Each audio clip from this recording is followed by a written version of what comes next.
Welcome back to the Migraine Renaissance podcast. I'm your host, Dr. Dylan Wells. I had a conversation with a client this week about their migraines, and something she said really stuck with me. It's so helpful to finally understand why these symptoms are happening to me.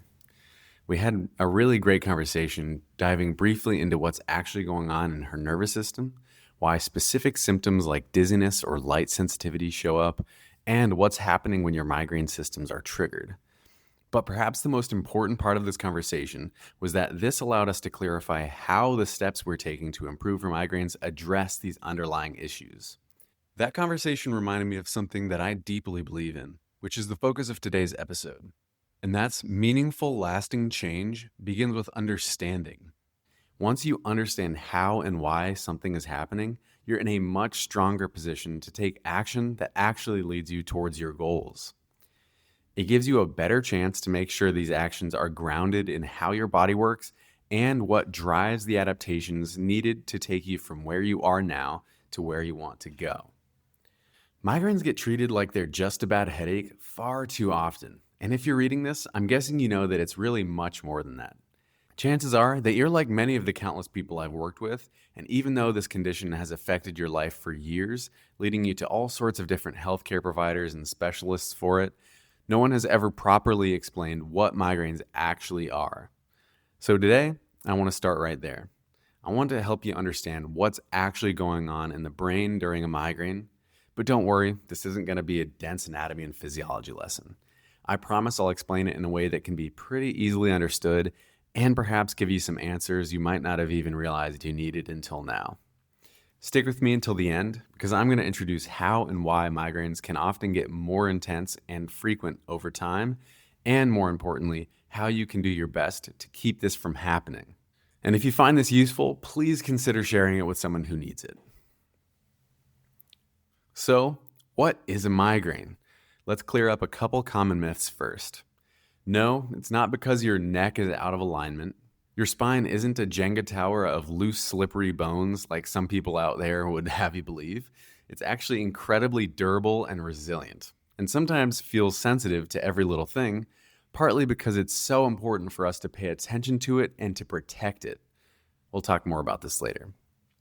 And no, it's probably not a brain tumor. That's an incredibly rare driver of migraines, and most studies indicate that well under 1% of migraines are actually caused by a tumor in the head, and you only need imaging for your migraines if your migraines are seriously atypical. We'll discuss when things should be looked at more carefully soon too.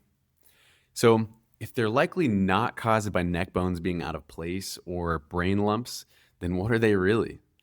First, it's absolutely true that neck issues can irritate things and can exacerbate migraines. I have other resources explaining this process. If you want to learn more about it, simply reply to this. But they're not the root cause. The truth is that migraines are actually a fairly complex neurological condition that's driven by numerous different genetic, neurochemical, vascular, contextual, and environmental factors that cause the different neurons and other brain cells, called glial cells, which help to support the neurons and can play a role in this process too, to get into a state of being sort of dysregulated. These neurons work by sending electrical signals down their long tube-like arms called axons, which connect to many of the other roughly 86 billion neurons in the brain, creating a big, intricate web of tightly controlled electrical circuits. Controlling this electrical activity and allowing for seamless communication between neuron cells is what allows our brains and even our bodies to function. Dysregulation here means that some part of the process that either allows our brain cells to produce energy from the mitochondria, the power production centers of the cells, maintain their finely tuned electrical activity, or other processes critical for the brain cells to be happy, isn't working quite right. Any number of combinations of these things can be part of the process driving your migraines, which is why so many people have different flavors of migraines. When this gets mixed up, a lot of the normal responsibilities of certain brain regions can't work like they should, and it makes them more likely to spontaneously erupt into an electrical storm. This is like a jumbled mess of poorly coordinated neurological activity. While neuron cells normally fire in an orchestra of finely tuned clusters, They instead are now firing off all at once in a broader, sweeping region of the brain. Don't worry, you don't need to know all of the neuroscience behind this in order to start understanding what's going on.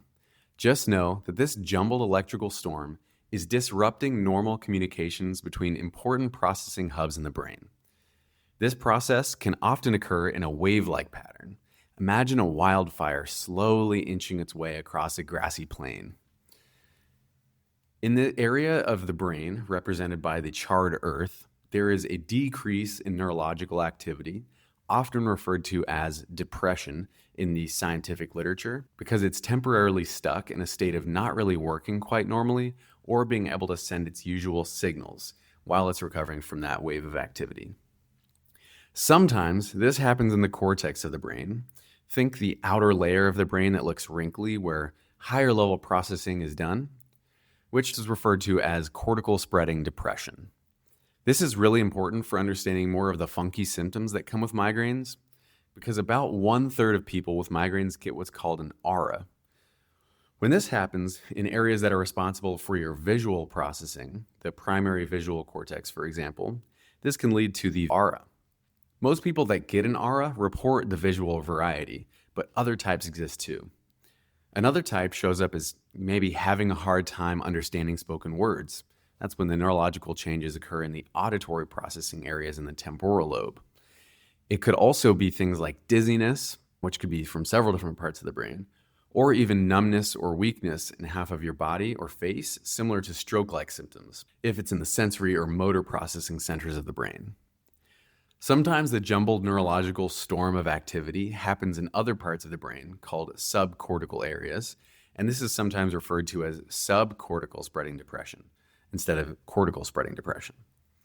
When the neurological activity happens in the subcortical regions, like the hypothalamus, it can cause many of the weird symptoms that come before the migraine attack, called the prodromal or premonitory phase of the migraine.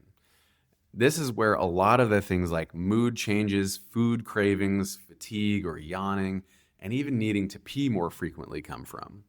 We'll visit this more in later newsletters because this is a critical thing to tune into for effective migraine management. I know that this is a lot, but stick with me. The nerdy part is almost done. Think of this process kind of like a disorganized group chat. Certain parts of your brain become more active and other parts become less active. Really important parts of your brain that need to talk to each other start sharing their feelings less, while other areas steal the show and their activity gets intensified. It gets a little chaotic, and this unmanaged brain activity sets the stage for the often horrible pain that comes with the migraine process.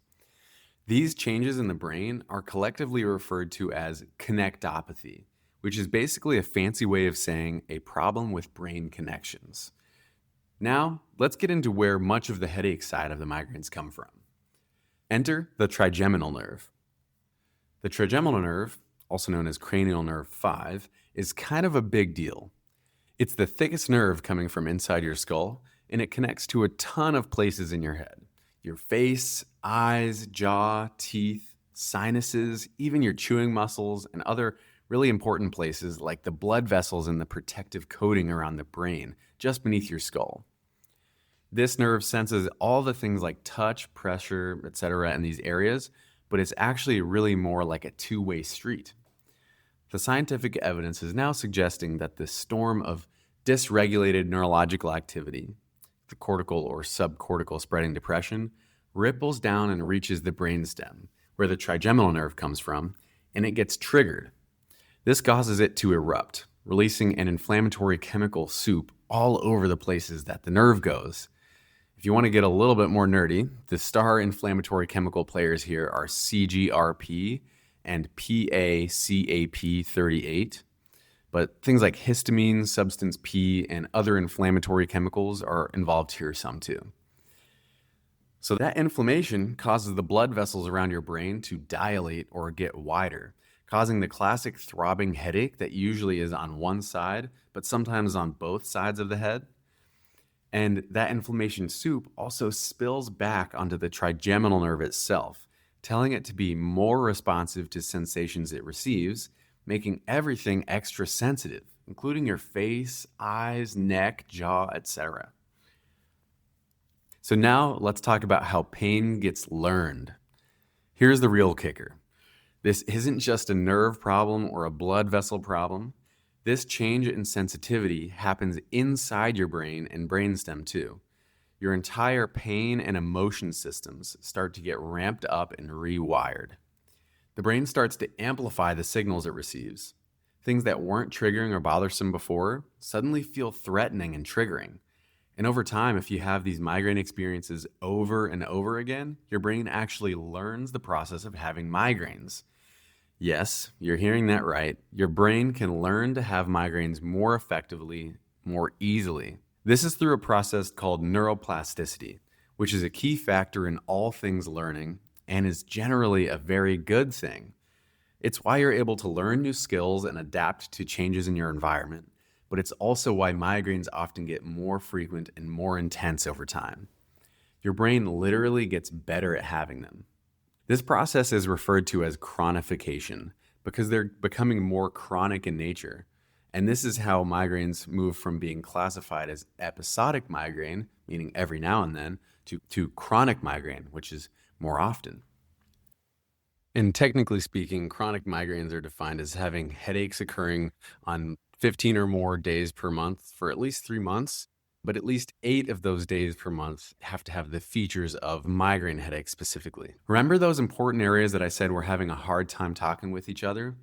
They progressively get more disconnected, and some areas that are responsible for things like pain interpretation and emotional regulation even get bigger and more powerful, making our lived experiences of migraines even more intense.